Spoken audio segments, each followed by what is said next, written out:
Sala de aula é que se muda uma nação. Na sala de aula não há idade nem cor. Por isso aceite e respeite o meu professor. Boa tarde. Em Sergipe, tornou-se comum que prefeitos e prefeitas, ao final de seus mandatos, especialmente quando não são reeleitos ou quando não conseguem eleger seus sucessores, atrasem salários e deixem de pagar o 13º e os vencimentos de dezembro dos servidores municipais. Essa prática atinge diretamente professores, professoras e demais trabalhadores que dedicam suas vidas ao serviço público, deixando-os desamparados em um momento do ano marcado por celebração e esperança, o Natal e o Ano Novo. No programa de hoje, você verá como professores das redes municipais se reuniram em um ato diante do Tribunal de Contas do Estado para cobrar responsabilidade e respeito. É inadmissível que gestores públicos, que deveriam zelar pelo bem-estar coletivo, perpetuem tamanha desumanidade. É urgente que os órgãos responsáveis intervenham para garantir que esses trabalhadores não passem as festas de fim de ano de panelas vazias. Afinal, sem eles, a engrenagem social das cidades não funciona. Sejam todos, todas e todos muito bem-vindos. Está no ar, TV Sintese. No último dia 5 de dezembro foi mais uma data marcada no calendário de lutas do Sintese. Professoras, professores e servidores públicos municipais fizeram um ato impactante em frente ao Tribunal de Contas do Estado. Uma manifestação carregada de indignação e esperança. O motivo? A ameaça de terminar o ano com panelas vazias e contas pendentes. Um problema que se repete sempre que prefeitos deixam o cargo sem quitar seus compromissos. Pare, olhe, escute e, se quiser, assim como nós, fique indignado também.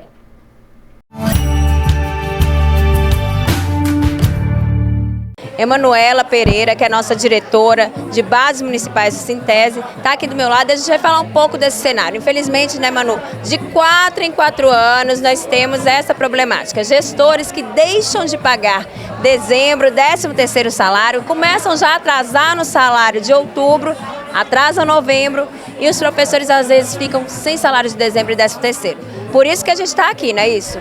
Isso, infelizmente, né, mais uma vez se repete e aí fica os professores e professoras sem o direito de receber 13º salário de dezembro. E também até o presente momento ainda não, alguns municípios não concluíram a folha do mês de novembro e que isso é muito preocupante. Esse ato é um ato unificado entre Sintese, CUT e FETAM. FETAM, que é a Federação dos Servidores Públicos do Estado de Sergipe. Aqui ao meu lado está a Vanessa, presidenta da FETAM. E Vanessa, a gente sabe que essa realidade do atraso de salários, no possível não pagamento de salário de dezembro, 13º, não afeta somente os professores, afeta os servidores como um todo. É uma situação muito complicada para os trabalhadores e para os municípios, né, Vanessa? Sim, todo atraso de salário, toda falta de pagamento, ele afeta toda a rede de economia local. Porque os servidores com salário em dia, eles movimentam a economia. Infelizmente, todos os anos, ao longo do ano, a gente tem problemas pontuais em diversos municípios, né? A gente nunca consegue ter um ano de cumprimento dos direitos da forma correta, sempre acontece algum problema e, infelizmente, final de ano, esses problemas acabam se agravando e também, em especial, depois das eleições municipais, que no início do ano os gestores incham a máquina pública com aqueles contratos para poder angariar voto. Mas aí, quando chega a eleição, em especial quando perdem, eles colocam na rua todos aqueles trabalhadores. É claro que a FETAM prioriza concurso público, que servidores públicos sejam concursados, sejam efetivos. Mas também nós não podemos deixar de falar dos trabalhadores contratados ou comissionados que, de um dia para a noite, perdem seus empregos, né? Mais um dia de luta, né? Mais um dia onde os trabalhadores, dessa vez não só os professores pelo Sintese, mas também os servidores pela CUT, pela FETAM, estiveram presentes aqui na frente do Tribunal de Contas e viemos encerrar o nosso ato aqui no Ministério Público para pedir exatamente uma audiência também ao procurador do Ministério Público, onde ele possa estar orientando também os procuradores nos municípios, né, Luana? Você falou aqui apenas do salário atrasado agora no mês de novembro, e a nossa preocupação é que o mês de dezembro também os prefeitos aí que não foram eleitos, não é? Deixe também os professores e os servidores sem salário. Tem mais preocupações, né? É o 13º também de alguns municípios que não foram pagos. A segunda parcela também do 13º de alguns municípios, férias também de alguns servidores também que ainda não foram pagas. São direitos que os prefeitos, né, como licença-prêmio, concedeu aos servidores e aos professores, e esse mês de novembro convoca esses servidores e esses professores para retornar aos seus postos de trabalho. Os contratos que estão sendo demitidos também, sem salário, sem direito a férias, sem direito a 13º. Então, esse mês de dezembro, nós vamos ver de tudo, não apenas o salário. Então, a gente não tem para onde recorrer, a não ser ganhar as ruas para denunciar esses gestores e procurar os órgãos fiscalizadores competentes. Com o lema "Sem anistia para golpistas, Bolsonaro na cadeia", manifestantes de diversas cidades do Brasil tomaram as ruas na última terça-feira, 10 de dezembro, em um ato organizado por sindicatos, movimentos sociais e defensores da democracia e dos direitos humanos, exigindo justiça. Em Aracaju, a mobilização começou às 14 horas na Praça General Valadão. Acompanhe os detalhes do protesto. Dia 10 é um dia importante, 10 de dezembro, que é o Dia Nacional dos Direitos Humanos. Portanto, sempre nós realizamos atividade, mas esse ano é um ano emblemático, em função do relatório da Polícia Federal, do processo de golpe de tentativa de golpe que se estabeleceu no país. Portanto, está na pauta desse 10 de dezembro, sem anistia para o golpista Bolsonaro na cadeia, mas além disso, nós temos outras pautas importantes, como o fim da escala 6x1, contra o extermínio da população preta, das mulheres. Nós estamos aí dentro dos 21 dias de ativismo pelo fim da violência contra as mulheres, ou seja, é um ato que vai perpassar as diversas pautas que envolve a luta dos trabalhadores, a luta do movimento social, movimento estudantil. Entendo muito importante esse dia, por isso nós estaremos daqui a pouco fazendo diálogo com a população aqui do centro de Aracaju, mostrando a importância do dia 10. Sem anistia para os golpistas, Bolsonaro na cadeia. Também no dia 10, à noite, o auditório da ADUFES, na Universidade Federal de Sergipe, recebeu o 8º encontro de educadoras e educadores negros e indígenas.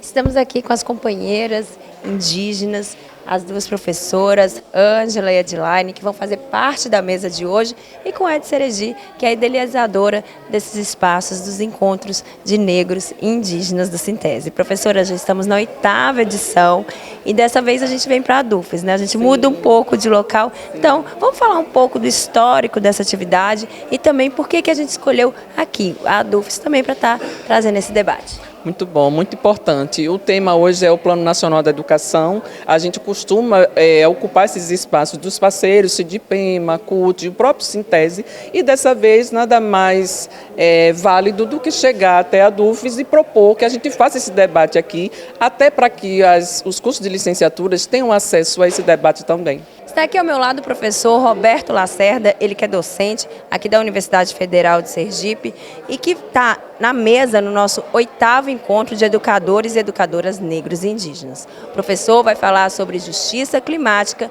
e racismo ambiental. A justiça climática é uma perspectiva ética, né, que traz a relação entre justiça social, né, e as mudanças climáticas. Ela procura trazer, né, mostrar como as comunidades, né, as pós-comunidades tradicionais, pós-originárias, as populações vulneráveis são mais impactadas pelas mudanças ambientais, né. E esse conceito ele também dialoga com o conceito de racismo ambiental, que trata da discriminação, né, que as comunidades negras, indígenas, comunidades periféricas vivenciam ao terem seus territórios utilizados como depósito de dejetos, lixos, projetos extrativistas, né? Então as populações que menos contribuem para essas mudanças climáticas, né, elas acabam sendo as mais afetadas.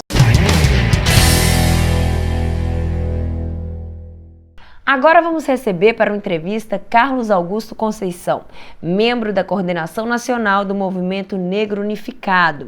Na pauta, o racismo estrutural no Brasil e a importância de combatê-lo.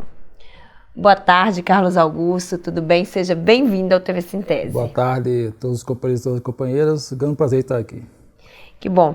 Carlos, o Movimento Negro Unificado é uma referência na história do Brasil no combate ao racismo. Então, conta pra gente, pro pessoal de casa, um pouco dessa trajetória, de como começou essa luta e também quais foram as principais conquistas ao longo desses anos. Veja, o Movimento Negro Unificado ele é fundado em 1978, em plena ditadura militar. Ele é oriundo de diversos ex-grupos, né? Grupos que foram terminados de organizações negras, mas que entenderam que precisaria ter uma nova organização mais forte, mais organizada, mediante todas as atrocidades, racismo, negação do racismo, que acontecia na década de 70, né? Lembrando que na década de 70 nós vivíamos uma ditadura nesse país. Então, vários companheiros e companheiras da década de 70 decidiram, então, depois de vários episódios de racismo, principalmente em São Paulo, fundar o Movimento Negro Unificado, se tornando, como você bem falou, a maior referência na questão racial no Brasil até o momento. Carlos, o conceito de racismo estrutural aponta para a naturalização do racismo nas instituições e no cotidiano. Na sua visão, como que a gente pode ajudar a sociedade a reconhecer essa estrutura e, a partir disso, agir para transformá-la? Veja, quando a gente fala de racismo estrutural, algumas pessoas, quando vai falar, em vez de facilitar, complica, né? Porque boa parte da população não sabe nem o que significa a palavra estrutura, né? Então, quando a gente fala de racismo estrutural, está dizendo que o racismo ele está em todos os ambientes da sociedade, todos, qualquer um que você pensar, na escola, no hospital, no posto de saúde, né? Nas organizações empresariais, sindicais, todas as estruturas desse país, em algum momento vai praticar ou já praticou o racismo. Então, a forma mais eficaz de você combater o racismo é primeiro você entender que esse país foi construído através de uma escravidão que durou mais de 300 anos. Entendendo isso, entender também que este país, em nenhum momento de sua história, não fez nenhum tipo de reparação para a maior parte da sua população, que é a população negra brasileira. Então, como é que nós resolvemos isso? Como é que a população pode ajudar? Primeiro, entender, compreender que houve racismo ao longo da sua história e que ainda há. E segundo, Combater o racismo é você se posicionar contra todas as formas de exclusão, todas as formas de ação que o racismo comete diariamente contra as pessoas negras desse país. É você se posicionar contra o racismo, é você ser um antirracista, né?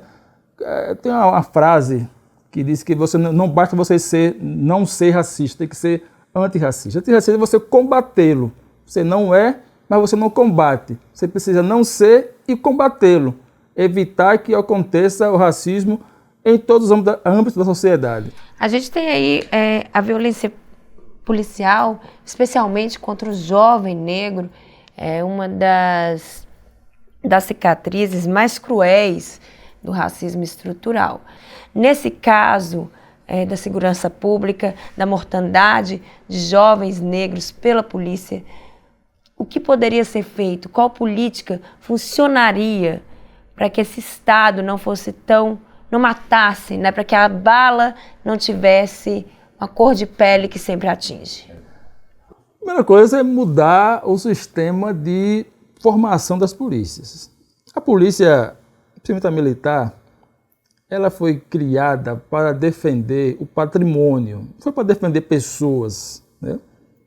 Foi criada para defender patrimônio. Quem é que tem patrimônio nesse país, historicamente?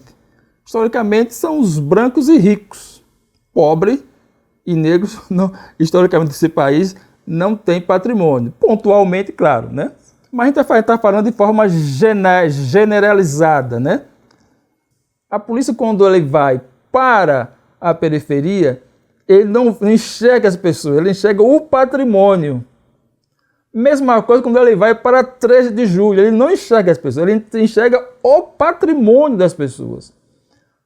Por consequência, o patrimônio está refletido no homem e na mulher branca da 13 de julho e no homem e na mulher preta da periferia.